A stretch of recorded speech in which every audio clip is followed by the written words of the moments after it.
I'm ready. That was actually pretty good. Recently had a client request a quote for $450,000 purchase with 20% down. I sent him the quote showing an estimate of closing costs and his cash to close being roughly $97K in total. I then get a call from him. My other lender can do this for only $49K at closing. Me. Oh, sorry, I thought you requested 20% down. I can definitely revise it and send you over a quote for 10% down if you'd like. Client. No, they can do 20% down and only $49K at closing. I think you might be mistaken. The 20% down payment alone is of a $450,000 purchase would be $90K. We can definitely quote the 10% down option if you'd like though. Well, they can do 20% at $49K. Me, but 450 is for client. Agree to disagree. I mean, it's simple math, right? 450,000, 10% of 450,000 is 45 grand, right? So like there's no 20% down. Clearly they were being misquoted, and clearly they are not the sharpest stick in the shed. Sharpest stick, okay. You never heard that saying before? I've never heard stick in the shed, no. What do you hear? You can say a bunch of different ways. Tool in the shed?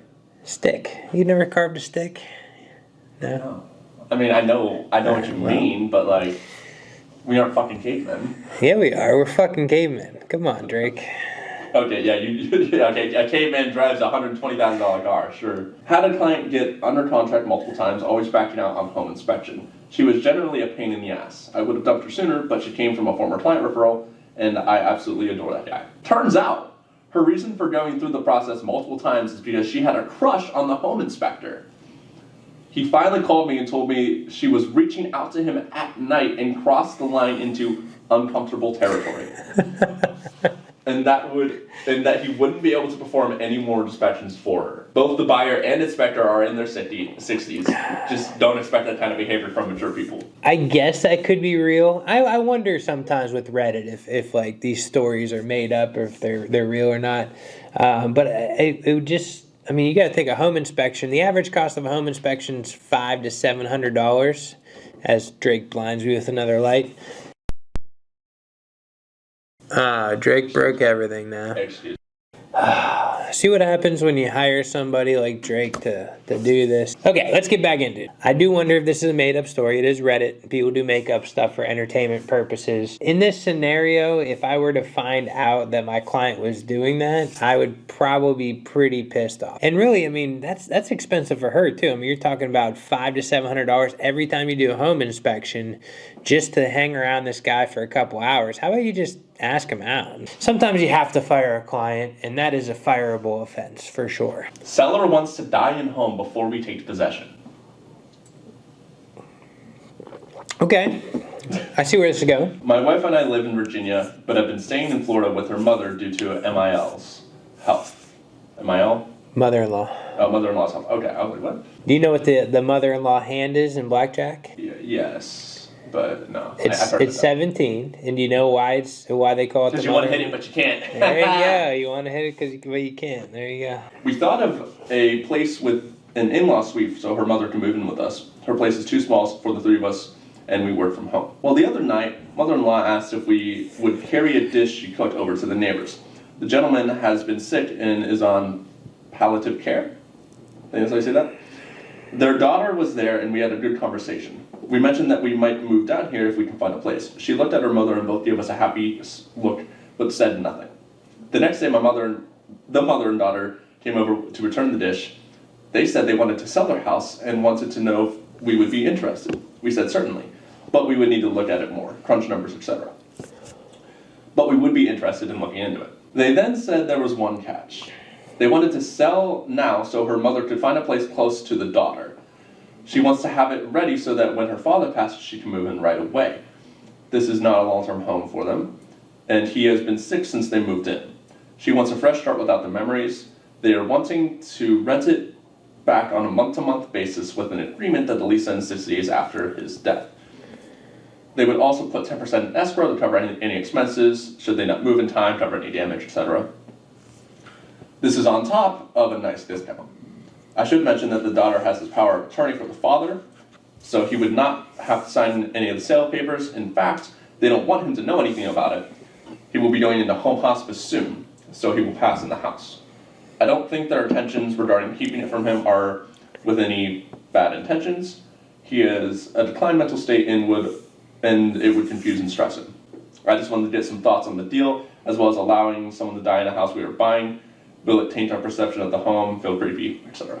Well, most of the time, you do not have to disclose if somebody died in the home. And most of our houses in Western Pennsylvania are really old, so you know somebody probably has died in your home at some point in time. I would be really interested in a deal like that. I've done, lease back situations, and they tend to work out on a fairly regular basis. I haven't been burned really badly on any, so I definitely would consider it. However, the one thing I probably wouldn't recommend is, do you really want to live next door to your in-laws? Like, that's just, I don't know. That's the bad part in the story, is you would literally be living right next door to your mother-in-laws. But I think that sounds like a win-win. It's something that the person gets to finish out their life in the house that they love, and then from there you guys get a good deal on the house, and you move in and everything's hunky-dory, unless that guy haunts you or something in his afterlife.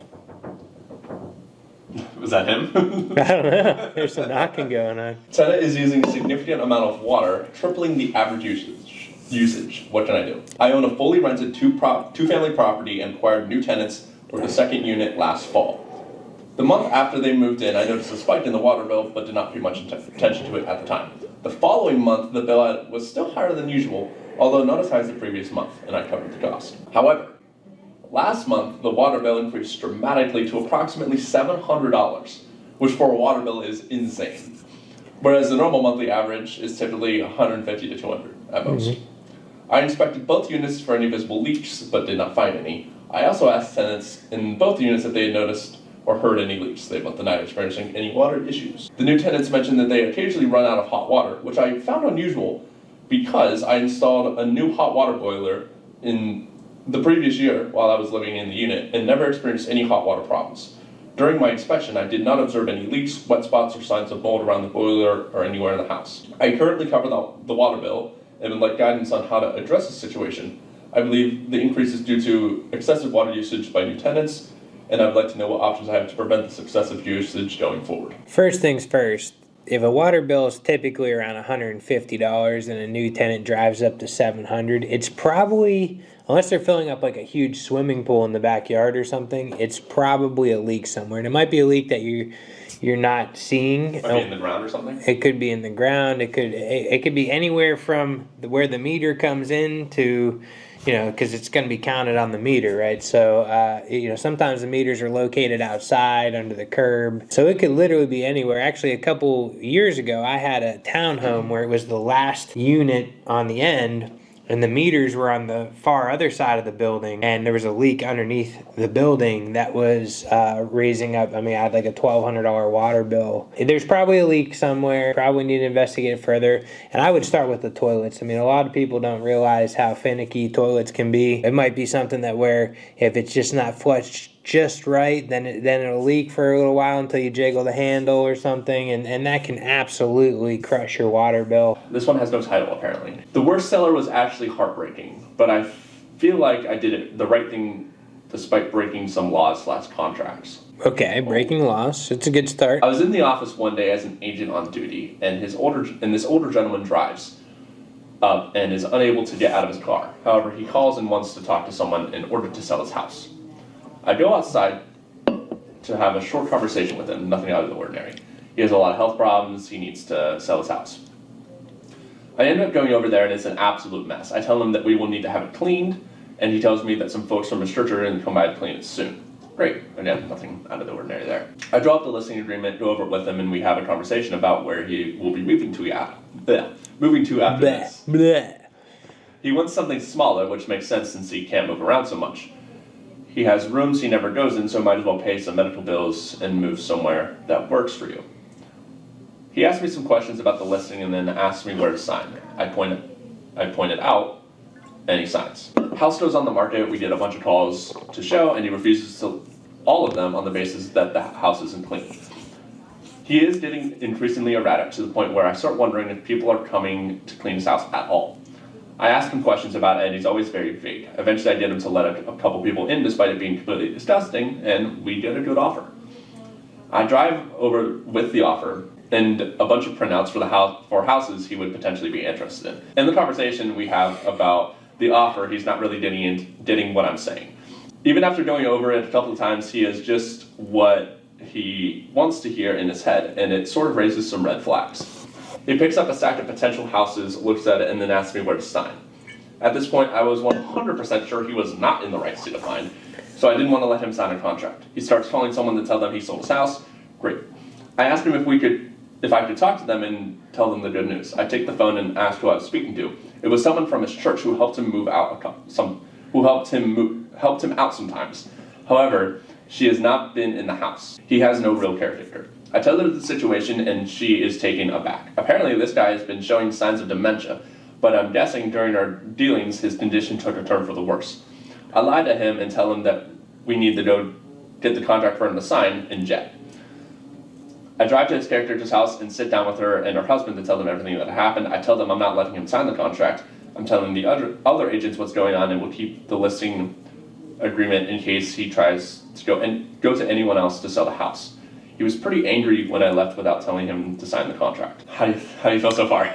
It's a lot of reading. I mean, it's tough, and in that scenario, like if he doesn't have anybody in his family willing to help him through that process, I would think most agents would probably just have him sign the contract because they want to sell a house, but that's not the right way to go. I mean, I would probably have withdrawn the listing, and then when you withdraw a listing, that protects your right as the agent to the earned commission or whatever. So if he was to try and hire another agent, they'd have to come through you, and then you can explain the process and then probably expire it out and let them have it if they really wanted to take that on. Maybe you get a referral for it, but it's just not a good move because you're going to be the one that's stuck with the issue at the end, right? Because he's probably not going to move out, and then you're going to have the deal blow up right before closing. It's going to make you look bad.